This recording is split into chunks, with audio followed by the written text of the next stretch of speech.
Kalau lihat situasi seperti ini, kalaupun terjadi, maka ini berpotensi untuk mengarah ke Perang Dunia Ketiga. Karena negara-negara akan nantinya melakukan polarisasi. Apakah berada di belakang Israel atau di belakang Iran? Potensi Perang Dunia Ketiga itu ada di depan mata kita. Dan yang kita khawatirkan adalah kalau Rusia, Amerika Serikat sudah ikut terlibat, bukannya tidak mungkin mereka akan memencet senjata nuklir mereka. Dan itu akan membahayakan dunia secara keseluruhan. Ini yang mungkin salah perhitungan dari pihak Israel ya, dengan menyerang membunuh Ismail Haniyeh di Iran. Ini kan membuat Israel sekarang punya banyak perang. Program Tribun Sound Fokus Tribuners kembali membersamai Anda hari ini bersama dengan saya Nila Irda. Tribuners, situasi di Timur Tengah belum juga mereda meskipun Iran yang sebelumnya berniat balas dendam atas kematian Ismail Haniyeh atau pimpinan Hamas belum juga melancarkan serangan balas dendam. Israel atau Iran seakan sedang sama-sama bersiap untuk mengumpulkan amunisi demi terlibat dalam konflik besar. Ada Rusia yang berada di sisi Iran sementara Israel sendiri dibackingi oleh sekutunya Amerika Serikat. Bagaimana kemudian potensi konflik dengan ikut sertanya dua negara?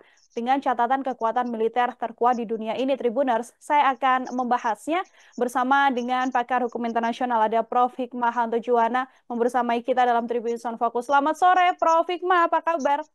Selamat sore Nila, sehat-sehat, alhamdulillah sehat saya Nila. Alhamdulillah, terima kasih banyak Prof. Hikmah kembali bisa berdiskusi dalam Tribun Sound Focus. Ini masih berkaitan bagaimana konflik di Timur Tengah begitu ya. Ini setelah kemarin ada rencana besar balas dendam atas kematian Ismail Haniyeh yang katanya akan dilancarkan oleh Iran. Saya ingin minta pengantar terlebih dahulu melihat situasi yang saat ini ada di Timur Tengah seperti apa, Prof? Ya, yang pasti adalah minggu kemarin, kalau saya nggak salah hari Jumat begitu ya, Hmm. Menteri Luar Negeri Amerika Serikat Blinken sudah bertemu dengan Menteri Luar Negeri G7, Menteri Luar Negeri G7 untuk membriefing bahwa harusnya hari Senin kemarin akan ada serangan balasan ke Israel oleh Iran. Ya. Ya. Dan kemudian hari Minggu saya baca di media luar negeri disebutkan bahwa Perdana Menteri Netanyahu itu sudah mengadakan sidang kabinet yang intinya mereka akan melakukan serangan antisipatori, serangan antisipasi. Jadi sebelum mereka mendapat serangan dari Iran, Israel sudah menyiapkan diri untuk melakukan serangan ke Iran duluan. Ya, karena mereka tahu bahwa Iran akan menyerang Israel. Lalu kemudian di Timur Tengah ini ada pergerakan di mana beberapa perwakilan sudah meminta agar warganya keluar dari wilayah yang berbahaya. Salah satunya Lebanon. Kemudian juga di Iran. Ya, termasuk perwakilan Indonesia, kita juga minta warga kita untuk sementara keluar dari daerah konflik. Karena apa? Adanya potensi bahwa akan ada perang terbuka antara Iran dengan Israel. Nah, tapi sampai hari ini masih belum terlihat. Walaupun dari pihak Iran yang saya baca di media luar negeri, mereka mengatakan serangan balasan itu akan terjadi. Nah, cuman masalahnya kapannya ini yang jadi tanda tanya besar. Dan pertanyaannya adalah apakah negara-negara punya kesempatan untuk mendamaikan atau meredakan konflik ini. Mungkin mendamaikan tidak mungkin, tapi meredakan konflik ini. Karena yang saya lihat juga di Timur Tengah, itu Presiden Joe Biden sudah menyampaikan kepada Menteri Pertahanan agar aset-aset alutsista yang dimiliki oleh Amerika Serikat di berbagai kawasan, terutama yang dekat dengan Timur Tengah, untuk mengarah ke Timur Tengah. Ya, mengantisipasi kalau memang terjadi perang Iran dengan Israel dan Amerika Serikat harus terlibat. Dan kemudian juga dari pihak Rusia, mereka sudah mulai mendaratkan pesawat-pesawat tempur mereka ke Iran. Artinya seperti tadi Saudara Nila sudah sampaikan bahwa Israel di belakangnya adalah Amerika Serikat sementara Iran sudah ada Rusia di belakangnya. Jadi itu situasinya seperti itu. Mhm. Demikian. Oke, artinya jika melihat situasi yang ada dengan pergerakan sejumlah persenjataan dari Amerika Serikat, bantuan dari Rusia, ini rencana untuk balas dendam ini bisa dikatakan pasti akan terjadi seperti itu, Prof. Hikmah, atau hal ini juga masih bisa diredam sedianya meskipun sudah banyak pihak seperti Rusia dan Amerika Serikat yang membantu atau membackingi Israel dan juga Iran. Begini, kalau lihat situasi seperti ini, kalaupun terjadi, maka ini berpotensi untuk mengarah ke Perang Dunia Ketiga. Karena negara-negara akan nantinya melakukan polarisasi. Apakah berada di belakang Israel atau di belakang Iran? Ya. Kira-kira seperti itu. Dan tentu kalau udah seperti ini kan potensi untuk Perang Dunia Ketiga sangat besar. Nah, saya perlu ingatkan di sini bahwa waktu Perang Dunia Pertama meletus, itu gara-garanya ya ada tokoh yang dibunuh, assassinated, dan kemudian ada kecurigaan dari negara-negara terhadap negara lain, lalu kemudian diterjemahkan dengan kekerasan, penggunaan kekerasan, use of force. Nah, ini yang terus kemudian memunculkan Perang Dunia Ketiga. Nah, ini kan bukannya tidak mungkin Ismail Haniyeh ini menjadi semacam martir bagi Iran, bagi banyak negara yang menganggap bahwa apa yang dilakukan oleh Palestina ini sebenarnya suatu tindakan yang memang hak dari rakyat Palestina. Tapi tidak demikian dengan Amerika Serikat, bahkan Israel sendiri yang mengatakan bahwa Ismail Haniyeh ini adalah teroris yang mereka kejar dan mereka harus bunuh, kira-kira seperti itu. Nah, jadi melihat seperti ini, potensi Perang Dunia Ketiga itu ada di depan mata kita. Dan yang kita khawatirkan adalah kalau Rusia, Amerika Serikat sudah ikut terlibat, bukannya tidak mungkin mereka akan memencet senjata nuklir mereka.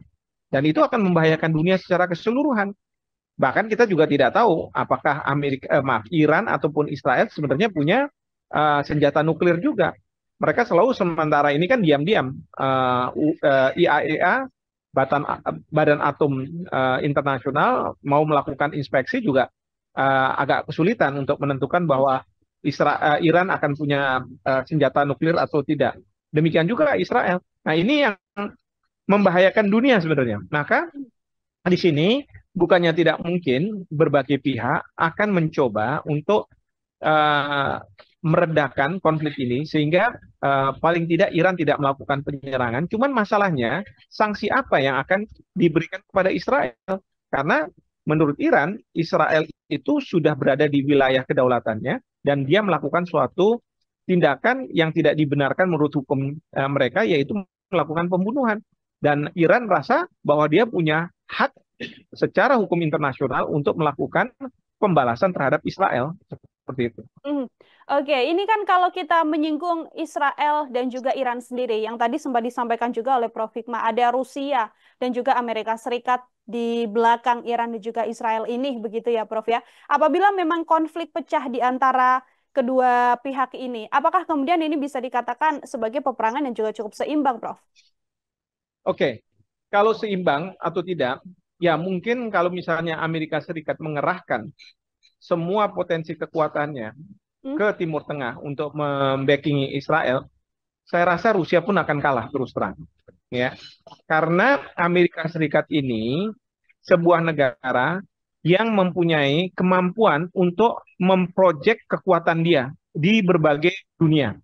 Ya. Jadi dia kan punya pangkalan-pangkalan militer. Ada di Jepang, ada di Filipina, ada di bagian kecil ada di Australia, kemudian ada di Korea Selatan, ya, kemudian juga ada di mungkin di Timur Tengah juga ada. Jadi ada beberapa, di Afrika juga ada.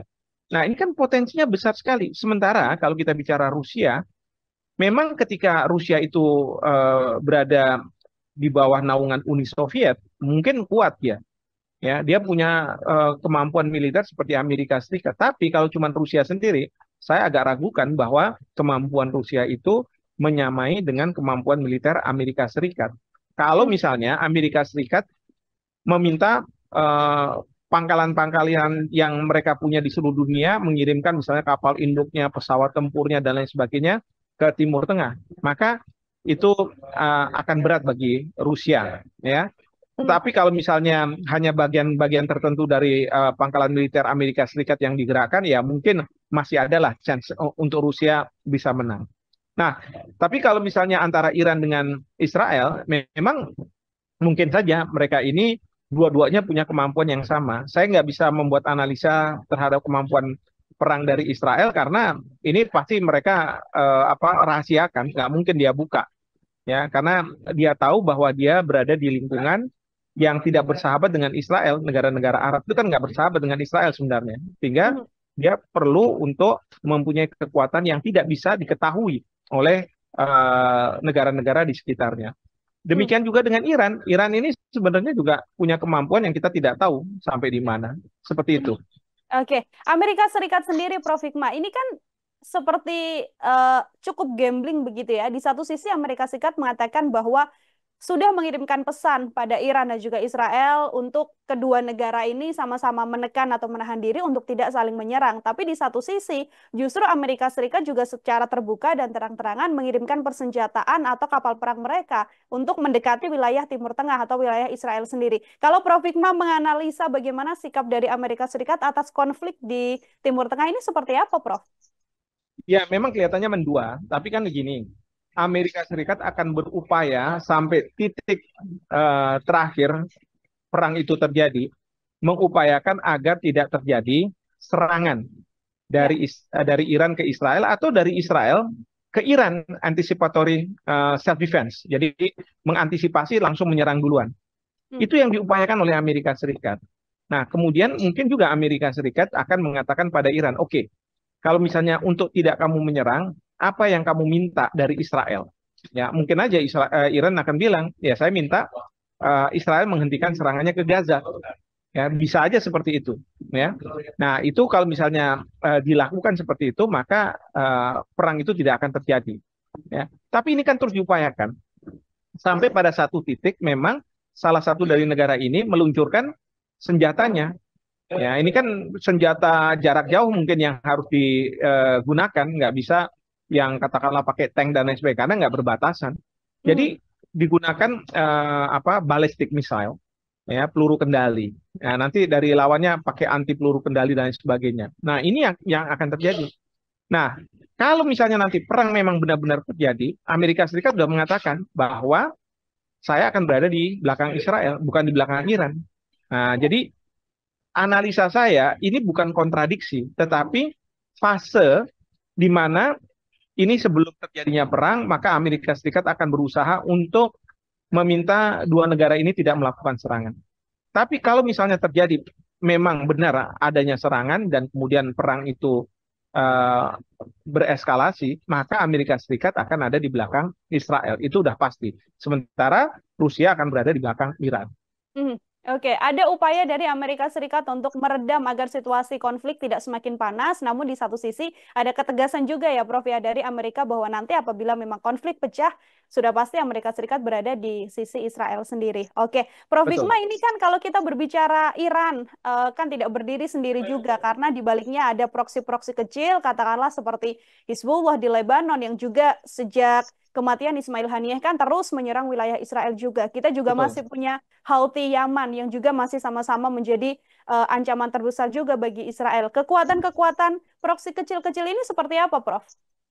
Ya, memang kalau dilawankan dengan kekuatan Israel, memang mereka tidak ada apa-apanya. Tetapi yang dikhawatirkan adalah kalau mereka menyerang pemukiman-pemukiman sipil. Ya, itu yang Israel khawatirkan. Ya, karena kemampuan mereka untuk membuat semacam kerusakan itu ada, tapi terhadap pemukiman rakyat sipil. Nah, di sini Israel sudah menyiapkan misalnya Iron Dome supaya bisa menangkis peluru-peluru peluru-peluru kendali yang diluncurkan oleh Hezbollah di Lebanon, atau oleh Houthi, atau bahkan oleh Hamas di Gaza. Nah, itu mereka lakukan. Nah, cuman kan masalahnya mereka itu tidak bisa datang kemudian menangkap pelaku-pelakunya ini, karena memang jaraknya yang agak jauh gitu ya, di Lebanon maupun di Houthi. Dan kalau misalnya mereka ke sana, ibaratnya mereka itu mengirimkan tentara yang mungkin dari segi jumlah bisa dihadapi oleh eh, kemampuan tentara dari proksi-proksi Iran, ya, Hezbollah dan Hamas dan kemudian juga Houthi ini. Hmm. Seperti itu. Hmm. Apakah juga kemudian cukup merepotkan juga atau memecah konsentrasi Israel yang harusnya harus mengantisipasi serangan Iran dengan adanya kelompok-kelompok Hizbullah dan juga Houthi yang juga terus menyerang wilayah Israel, Prof. Hikmah? Iya, ini yang mungkin salah perhitungan dari pihak Israel ya, Hmm. dengan menyerang, membunuh Ismail Haniyah di eh, Iran, ini kan membuat Israel sekarang punya banyak perang. Ya. Perang yang sifatnya kecil, menurut mereka mungkin ya, menghadapi Hezbollah, Houthi gitu ya, Hmm. Hamas, dan perang yang besar menghadapi Iran, belum lagi perang yang lebih besar ketika mereka harus bersama-sama Amerika Serikat menghadapi Iran dengan sekutunya. Ya. Nah itu, Mhm. Ada salah perhitungan bagaimana kemudian kekacauan terjadi juga di Israel ya Prof ya dengan serangan betul. bertubi-tubi yang Jadi dilancarkan kalau oleh Hamas. menurut saya, awalnya mungkin Israel akan mengatakan, kalau saya bisa membunuh Ismail Haniyah, maka mereka yang berada di belakang Ismail Haniyah akan menyerah. Ya, memang dalam masa lalu ketika perang antara dua raja, raja yang katakanlah ingin memenangkan perang itu harus bisa memenggal kepala yang raja yang memerangi dia. Hmm. Dan kemudian kepala itu oleh panglima perangnya ditunjukkan kepada raja. Ini saya sudah pegang ini. Dan itu menunjukkan bahwa mereka yang di bawah raja yang kepalanya dipenggal itu harus tunduk. Tapi dalam situasi seperti sekarang ini nggak berlaku seperti itu. Ya. Justru Ismail Haniyah ini oleh banyak pihak dianggap sebagai martir. Beliau ini menjadi pemersatu untuk orang melawan Israel. Hmm. Ya, karena selama ini Israel bisa melenggang, menyerang Gaza, anak-anak, perempuan dan lain sebagainya, tanpa negara lain tidak punya alasan untuk bisa menyerang Israel. Tapi sekarang Iran punya hak untuk menyerang Israel karena dia dilanggar kedaulatan hukum teritorial Iran itu. Mhm. Ada alasan jelas bagaimana Iran juga bisa melancarkan serangan terhadap Israel dengan alasan pembunuhan Ismail Haniyah ini ya, Betul. Prof. Hikmah. Setelah kematian dari Ismail Haniyah, Prof, ini kan yang kemudian posisinya digantikan oleh sosok Yahya Sinwar begitu ya. Belakangan sosok ini menjadi salah satu sosok yang memang paling diburu oleh IDF, bahkan sempat dikatakan juga oleh Israel bahwa sedianya Yahya Sinwar ini sudah meninggal dunia. Tapi dengan penunjukan ini kan artinya Yahya Sinwar ini memang masih aktif dan kemudian bisa juga menjadi salah satu komando untuk militan Hamas. Bagaimana Prof. Hikmah melihat sosok dari Yahya Sinwar ini, Prof? Ya, yang pasti militannya mungkin sama, cuman beda approach. Kalau Ismail Haniyah dia adanya di luar Gaza, Ya. sementara kalau Sinwar adanya di Gaza. Hmm. Artinya Sinwar berperang bersama-sama pasukannya, sementara Ismail Haniyah lebih mencoba untuk menyelesaikan permasalahan dari luar Gaza, ya, ada di Qatar, ada di Iran dan lain sebagainya. Nah, kalau misalnya sekarang sudah ada perubahan seperti ini, ya bukannya tidak mungkin eh, para pejuang Hamas itu semakin militan karena pemimpinnya ada bersama-sama mereka. Nah, Hmm. ini yang harus dihadapi oleh Israel, gitu. Hmm. Oke, terakhir dari saya, Prof. Hikmah, tadi ada beberapa hal yang kemudian berkaitan soal balas dendam Iran. Ada alasan khusus Iran bisa kemudian melancarkan serangan begitu ya terhadap Israel. Tapi sedianya situasi apa sih, Prof, yang kemudian apakah masih ada situasi yang bisa meredam konflik besar antara Iran dan juga Israel ini setelah Amerika Serikat tadi sepertinya sedang membuat salah satu kesepakatan begitu ya agar serangan ini tidak terjadi? Ya, kalau menurut saya, asalkan ada janji dari pihak Israel untuk tidak lagi melakukan penyerangan ke Gaza, Hmm. menghentikan serangan itu merupakan kartu truf bagi Iran. Karena begini, Iran sebenarnya kalau misalnya dilanggar kedaulatan memang betul, tetapi kan tidak ada korban dari pihak Iran, apakah warga sipil atau pejabatnya dan sebagainya, nggak ada. Jadi ini eh, sebenarnya adalah warga negara dari negara lain, Ya. Ismail Haniyah, ya. Sehingga Iran bisa saja untuk kepentingan yang lebih besar, dia bilang saya nggak akan menyerang, tapi dengan catatan Israel tidak lagi menyerang Gaza. Ya, dan itu harus kemudian benar-benar di keep promise ya, dijaga janji itu oleh Israel dan kalau perlu disupervisi oleh Amerika Serikat.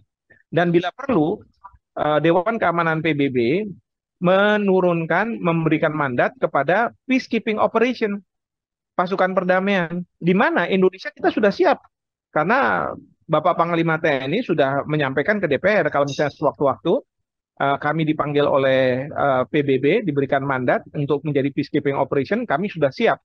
Nah, jadi dalam konteks seperti itu bisa saja menurut saya kalau Israel mau berjanji tidak akan melakukan penyerangan dan kemudian disupervisi oleh Amerika Serikat, kemudian Perserikatan Bangsa-Bangsa memastikan bahwa memang tidak ada serangan yang dilakukan oleh Israel, di mana peacekeeping operation itu pasukannya dikontribusi oleh Indonesia. Oke, artinya masih mungkin, Prof. Hikmah, bahwa Israel sendiri menghentikan aksinya di jalur Gaza. Karena kan yang kita tahu Perdana Menteri Netanyahu berkali-kali mengatakan kita baru akan berhenti ketika kita bisa melenyapkan misi Hamas, begitu. Iya, itu bisa. Tapi kalau dia bilang enggak, dia masih terus, ya sudah. Saya yakin Iran akan langsung menyerang Israel. Oke, baik. Terima kasih banyak, Prof. Hikmahanto Juwana. Luar biasa sekali diskusinya dalam Tribun Fokus. Semoga lain kesempatan kita bisa berdiskusi lagi. Prof. Hikmah, selamat beraktivitas kembali, Prof. Selamat sore. Ya, selamat sore, makasih. Ya, Tribuners, demikian obrolan saya bersama dengan pakar hukum internasional Prof. Hikmahanto Juwana. Nantikan obrolan lain saya dengan sejumlah narasumber lain dan tema-tema lain. Saya Nila Irda, pamit undur diri. Terima kasih dan sampai jumpa. Download Tribun X sekarang. Menghadirkan lokal menjadi Indonesia.